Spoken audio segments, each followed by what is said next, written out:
Hey there mga my loves, Capricorn! Thank you so much for always being here with me in this channel. So bago natin simulan ng inyong September 2023 reading, reminders na hindi po ito for everybody. So just pick up the messages you think are for you. And if you feel the reading is for you, then this reading might be really for you. So ano pang wini-waitings natin? Let's see kung anong meron dito for you guys. Genderless tayo dito at timeless. Then, so let's see.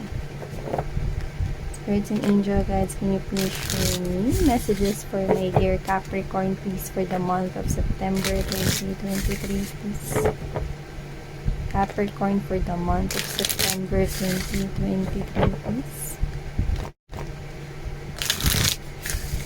Thank you so much. Spirits and angel guides, Archangel Michael. Messages for Capricorn, please.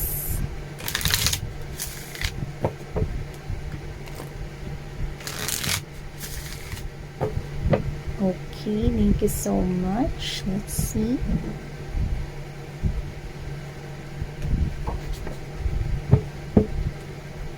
So, Capricorn, we have here the Observer. Looks like meron kayo ritong tinitingnan or meron kayo ritong inaasahan that with the moon right here, pwedeng hindi nyo pa ito nakukuha right now. Pwedeng wish yan or pwedeng hinahangad ninyo, dinidesire ninyo, you're observing something here to happen or to come into your reality, bagay na pwedeng gusto ninyo na makuha or ma-receive right here. So I can see some kind of a positive energy coming in here because we've got here na ito ay papalapit sa inyo. It's something to do with stable or wish being fulfilled right here. So I can see that you could probably be in this type of energy na hindi mo alam, no, na nagkakaroon na ng unti-unting katuparan itong hinahangad mo na ito. So you may be receiving some kind of signs and clues about this one. And yeah, we have here the peace. Yeah, we have here the golden egg right here.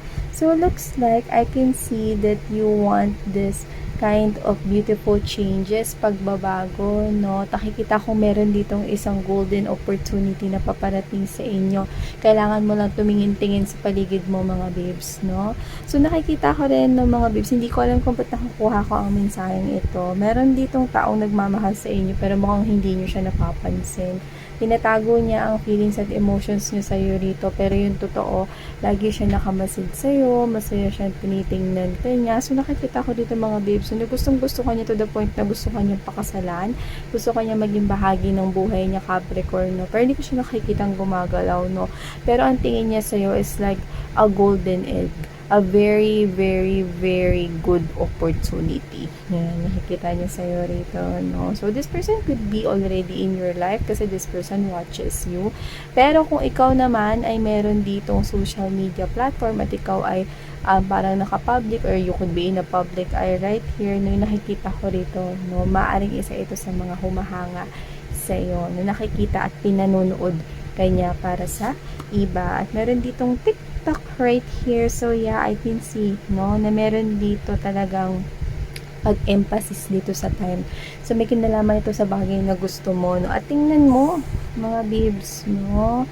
It's like this is the hand of the universe right here, no? Na binibigay niya sa iyo ito. Ayan, tanggapin mo na.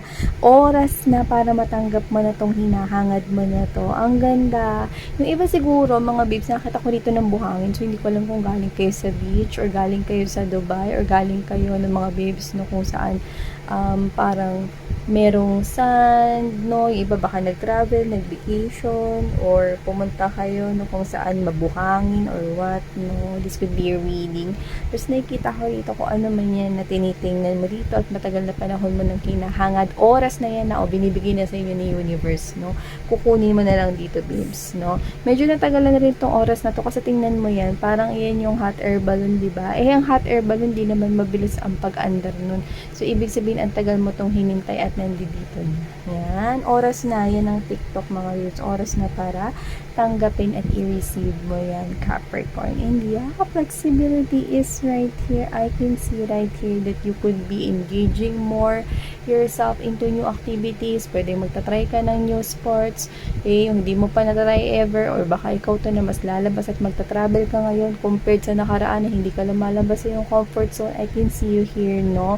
Na nagta-try ka ng mga bagong bagay. Okay? I can see that you are engaging yourself into more, okay, extreme activities. Hindi naman yun to the point na kakain kayo exotic. It's like this is you trying. Kung di mo pa na-try yung bowling, tatry mo ngayon. Ganon.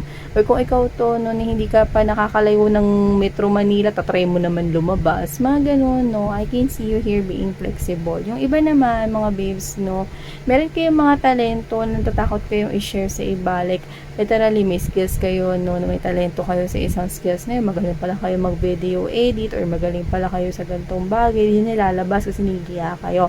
Pero this time, mas mapapakita nyo to, pero I can see unexpected. Parang tinatawag ng oras, tinatawag ng panahon. So, pwedeng sa trabaho dahil dyan, mga babes, no, sa ipapamalas mo na yan, unexpected sa'yo. Okay? Kumbaga ganito, parang nagkaroon ng problema sa project in a team, no, sa mga katrabaho mo, no? Ikaw to, part of the team ka. Marunong ka pala, no? Hindi lang nila alam, no? Kasi hindi mo naman rin nilalabas at sinasabi, no? Diyan mo naman papakita yung galing mo. Okay? I can see na magagamit mo yung talent, yung wisdom mo, yung kung ano man dito, no? Ang meron na skills sa'yo. Okay? So, sa September, maaaring meron ka ritong paglabasan ng ganyang skills, no? At magagamit mo pa yan. Kasi, tinan mo, no? May banderitas dito. So, ibig sabihin, may celebration here. Okay, so yeah, let's see. Yeah, we have here the go to the sea and building blocks. Yeah, you're building here your future. Yan, no? Pero yung iba, parang meron kayo rito hindi pinapansin, no? Nagkikreate kayo rito, no, ng boundary sa sarili mo kasi nagmo-move on kayo, nagmo-move forward kayo into calmer water. Yan, no? Parang pinatataasan nyo rito yung mga blocks, no? Binibuild nyo yung future ninyo, pero at the same time, nagkikreate din kayo ng wall. Okay, na parang tinatanaw ninyo, saan ba yung mga bashers ko rito? Yan. Abot pa kaya nila pag ganito kataas yung height? Parang gano'n. Parang gano'n kayo, Capricorn. Parang taasan ko pa ba? Parang hindi nila maabot to. Yeah, you're ending. No? 28 is right here. This could be your age. This could be the year of it or year of ng birth ninyo. Pero this could be someone here which gives us a general message that when you add it up, it's 10.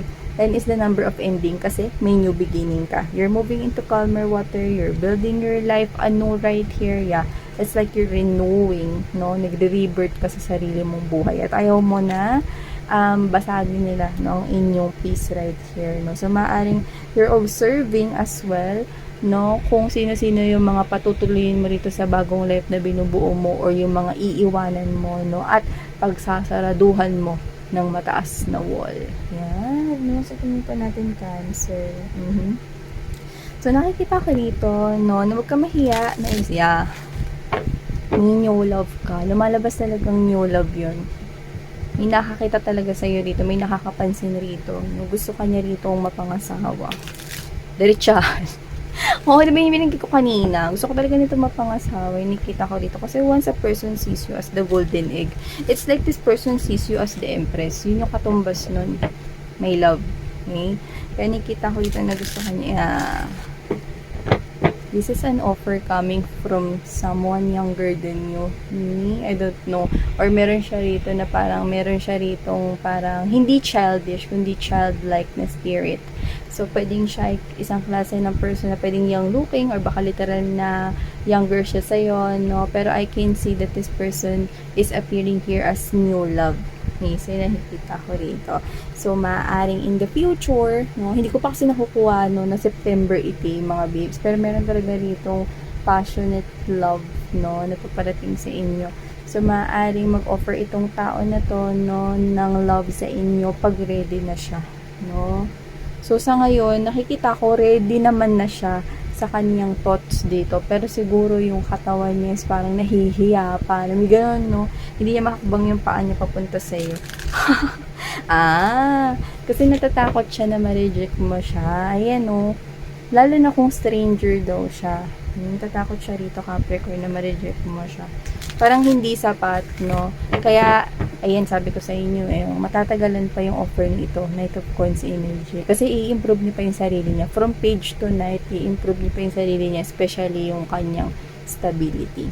Kasi nahihiya siya, no? Na-offer yan sa'yo. So, tingin niya siguro mababa yung confidence niya rito, no? Feeling niya hindi kayo bagay. Kailangan pumantay muna or mahigitan niya muna mga babes, no? Gusto niya kasi may ma-offer din. Hindi competition. Kundi gusto niya lang talaga may offer sa'yo rito na malaki kasi nahihiya siya. Yeah. O, diba? Hanggang sa, no, magpapadala na sa inyo ng mensahe, no? Hindi agad emotions and feelings. Maaaring makipagkilala siya sa'yo. Ganyan, paunti-unti. Nakikita ako rito. So, yan, no? Sabi ko sa inyo. So, as what I'm picking up right here, you could be receiving good news right here when it comes to your coins and money, no? On September 2023, which is a good news. And you do not see this good news coming kasi nakafocus ka, nakayuko ka rito mga babes, no? Super connected ka sa work mo. Yun ang ibig sabihin ng 8 of Coins to the Queen of Cups. This is you super connected ka sa work mo, focus ka lang sa stability mo. This is you enjoying lang, no, while working here, no? Hanggang sa hindi mo namamalaya na may isang magandang balitang paparating sa'yo. So, hindi ko alam kung ano yan, pero magdadala ito ng ngiti sa iyong mga labi. So, isang magandang balita na may kinalaman sa kaperahan. So, pwedeng yan ay promotion, pwedeng credit, increase, okay? Or kung ano man yan. Sa iba, pwedeng business yan na hindi mo inaasahan. Dito may matatanggap ka rito ng isang magandang balita. So, maaari makatanggap ka ng maraming palang bulk orders sa'yo, diba? Or baka ikaw ito, no, na meron kang oportunidad, no, na i-boost or parang nakita kasi ako ng parang may imbitahan ka, no, na dahil maganda yung product mo, pwedeng ma-advertise ka ganyan. So, yan, maybe that's very specific for someone watching here. So, I can see that you will receive some kind of a news that will make you really feel excited. So, yun na nakita ko dito, Capricorn, for you mga beings. Yan, no? So, I'm also picking up right here na, yeah, exactly. This person is viewing you as the Empress. Because you are really like an Empress, my love. See, may palay ka dito. Ibig sabihin, abundance is coming sa inyo dahil sa pagpupursige nyo dito sa inyong trabaho. Mag-focus lang kayo na mag-focus, no? Ma-achieve ninyo yung kasaganahan na rito. Like, everything you want, no? Mabibili mo at kaya mong bilhin. Yeah, I'm hearing capable. You will be capable here, my love. Okay? Especially when it comes to abundance, prosperity, money, coins, yan. Like, hindi mo na, actually, you're not looking for love nga rito, eh. Kita ko rito, you're not looking for love. Pero love is about to chase you.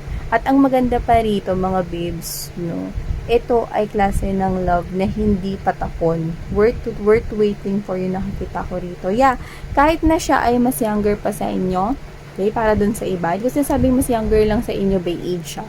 Kasi pwedeng young looking para sa iba, no? So, kung sino man ito, kahit mas younger looking or younger by age siya, no? I can see maturity from this person here. Okay? Magtatagumpay siya sa ginagawa niya rito. Kasi nahihiya pala siya lumapit sa'yo. Kasi nga, Empress ang tingin niya sa'yo. Dito nga lang, di ba, kanina, sabi ko, golden egg tingin niya sa inyo. So, yeah. See? Sabi ko sa inyo, in the future, lalapit ito sa inyo. Yan, no? Hindi niya na siya magtatago rito, hindi na mga babes niya i-hide yung feelings and emotions niya for you. This person is about to take a leap of faith to the Empress, and that is you. This person, pwedeng literal mga babes, no, na lumipat siya malapit sa'yo. Okay, pwedeng lumipat siya kung saan ka nagkatrabaho kumpanya, mag-a-apply siya dyan, or baka lumipat siya dun sa neighborhood ninyo or sa lugar malapit kung saan ka nakatira. This person will do everything. Okay? Alam niya naman, no, na hindi naman porket stranger siya or stranger kayo sa isang tao, wala naman na silang karapatan or wala na kayong karapatan makipagkilala. Di ba nga, lahat naman ng tao nakakasalumuhan natin, we are all strangers at first. Di ba? Until we, okay, flip the page into the next chapter. 'Di ba? Doon na magkakakilanlan, getting to know each other. Yun na nakikita ko dito para sa inyo, Capricorn, India. I can see that on the month of September, you are about here to drop a burden because there is this opportunity right here that you will grab. Okay? And this person here, pwedeng maging katrabaho mo siya or pwedeng maging friend mo siya na tutulong rito sa'yo. Okay? Para mas maisaayos mo lalo pa rito yung buhay mo or may tutulong siya rito in terms of parang doesn't have to be na pera. Okay? Pero nakakakuha ko dito ng support. Pwedeng emotional support or as a friend here. I can see that this person will help you. Okay? Natulungan ka rito paano mo masusolusyonan isa-isa yung problema mo. Okay? Nakikita ko rito. Okay, so may mga kakilala siya, may mga connection siya rito, no, nakakailanganin mo at maaaring dun magsimula, no, ang inyong magandang samahan yan. So nakikita ko dito mga babes, no, na kung sino man to, may nagtatry rito na pumasok sa mundo mo ulit. Someone that you've ended things with. Okay, lumalabas dito na itong tao na to, no, ay hindi na makakapasok sa life mo. It's like nag-create ka na ng wall and barrier doon, no? Kaya kung sino man yan, Capricorn, hindi ko na nakikitang patutuloyin mo siya. Okay? Pero susubukan niyang bumalik. So, baka makareceive ka sa kanya ng apology. Okay? So, pwedeng ex mo yan, no? Hihingi ng sorry sa'yo. Pero wala talagang desidido ka na, no, na sementohan yung mga pinaglalagay mo ritong bricks. Ayan, no? Sementohan. Yan, no? Tignan mo. See? Not for you. Kasi alam mo na yung mga tao na yan, yung mga energies na yan, no, is not really deserving to be in your life. Kaya tinatanggal mo na sila, nagkikreate ka rito, no? Hirap-hirap kaya lagyan ng semento isa-isa yan, no? Tapos tatanggalin mo lang rin. Siyempre, parang ikaw, no way, hindi na ako makikipag-deal sa mga yan. Yun na nakikita ko sa iyo rito. So, receive this beautiful news, mga mahal, for your September 2023. Yan. And for the upcoming weeks, no, syempre, tuloy-tuloy naman ang ating guidance, no. So, Capricorn, these are all the messages we've got for you. Thank you so much. Sana ngayon love and life. Annyeong!